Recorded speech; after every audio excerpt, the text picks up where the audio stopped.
Chers amis, bonjour. Aujourd'hui, je vais vous parler du chômage technique. Comme je l'avais promis, je vais documenter la période à travers laquelle je suis en train de passer, suite au fait que notre boîte n'allait pas du tout bien.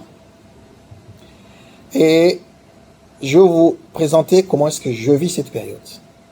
Comment est-ce que je la traverse, quelles sont les difficultés, quelles sont les opportunités, et surtout, quelle est ma stratégie, quel est le plan que je mets en place pour traverser cette période sans encombre. Mais bien avant de vous parler de tout ça, je vous serai très reconnaissant si vous pouvez vous abonner à la chaîne, appuyer sur le pouce bleu et surtout partager la vidéo pour les personnes que vous pensez qui traversent la même période que la mienne. Sans trop tarder, le chômage technique, c'est une période que l'on traverse normalement où la boîte n'a pas de liquidité pour payer les salariés, ou bien son carnet de commandes n'est pas assez fourni, et la boîte, avant de fermer, de mettre la clé sur la porte, décide de se mettre entre guillemets sous la tutelle de l'État pour lui permettre de renflouer un peu ses caisses et faire repartir le moteur. La plupart des boîtes traversent cette période et continuent. D'autres, en l'occurrence, mettent la clé à la porte. Mais cette période, c'est une période assez particulière pour les employés et elle a été pareil pour moi, malgré que je ne m'y attendais pas du tout. Dans cette période, normalement, le salaire, il est versé une grosse partie par l'État et une autre partie par l'employeur. Mais en gros, on reçoit à peu près 60 à 70% de son salaire. Et quand on a été habitué à avoir 100% de son salaire, c'est un peu difficile de gérer ses finances avec le minimum. Mais comme stratégiquement j'étais habitué à vivre avec peu, j'ai essayé de revoir un peu mon budget du mois pour minimiser les dépenses et ainsi traverser sans encombre cette période. Comme j'avais dit dans mes vidéos précédentes, j'avais également un matelas de sécurité qui pouvait me permettre de survivre 6 mois sans salaire. C'est dans ce matelas de sécurité que je puise une partie pour compléter sur mon salaire et continuer à vivre. Le chômage technique, c'est une période d'incertitude. C'est une période de questionnement sur l'avenir de la boîte, sur son avenir personnel. Et pour être honnête, c'est une période rude en épreuve. Nous avons eu le chômage technique de mars qui va jusqu'en juin, en mi-juin. Et pendant cette période-là, vivre avec 60% du salaire, c'est pas du tout facile. Et surtout, comme vous le savez, pendant cette période, normalement, mon employeur a tout fait pour retrouver la santé financière de la boîte. Et il a fait une levée des fonds qui lui a permis aujourd'hui de commencer à restructurer la boîte pour faire relancer la machine d'ici juin. Mais dans cette restructuration, normalement, il m'a été annoncé que je ne ferai pas partie des effectifs au redémarrage. Aujourd'hui, je vais vous parler d'abord de mon chômage technique. Et quelles sont les perspectives que je me donne et surtout, comment est-ce que moi, je compte redémarrer vu que les autres vont le faire sans moi. Cette période de chômage technique, aujourd'hui, la première question que je me pose, c'est d'abord, je suis en train de tâter le marché. J'essaie de poser mon CV et mes lettres de motivation. Non pas pour rapidement trouver du travail, c'est juste pour vérifier quelle est mon employabilité vis-à-vis du marché du travail.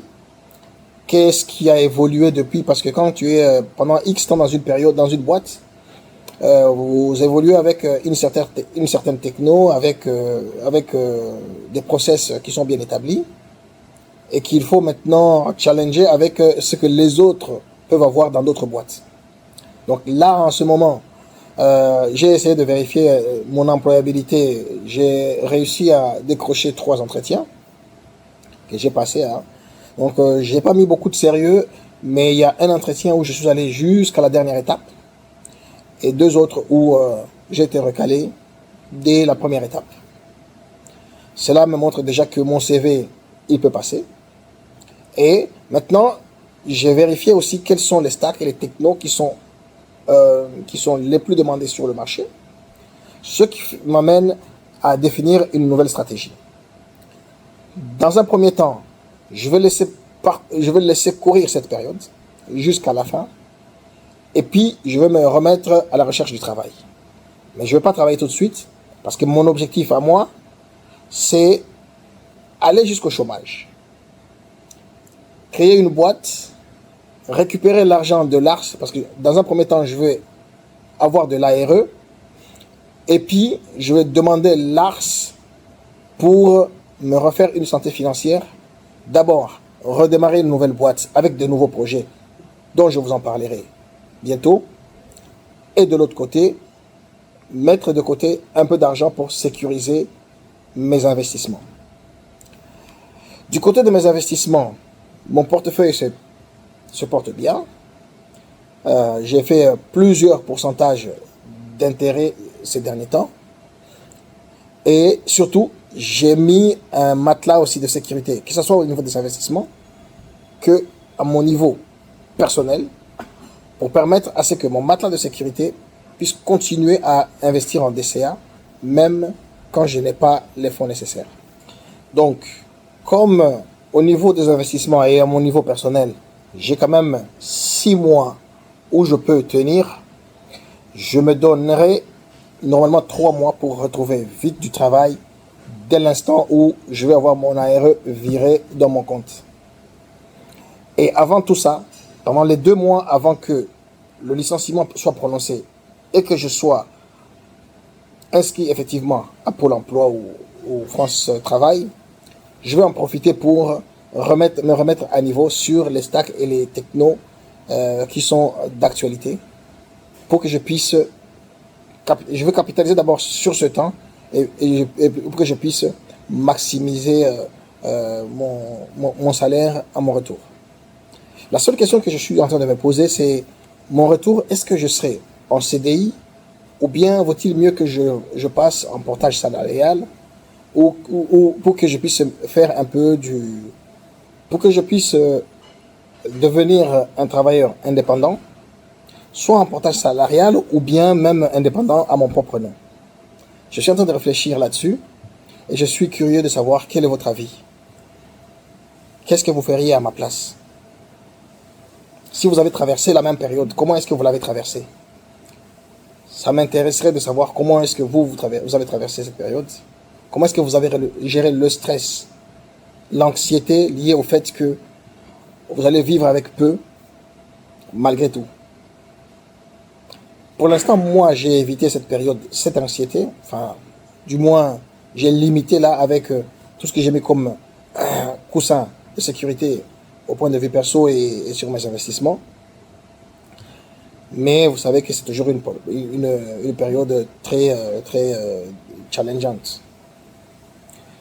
Voilà un peu comment est-ce que je passe cette période. Si vous avez besoin que je vous explique comment est-ce que je gère mon budget,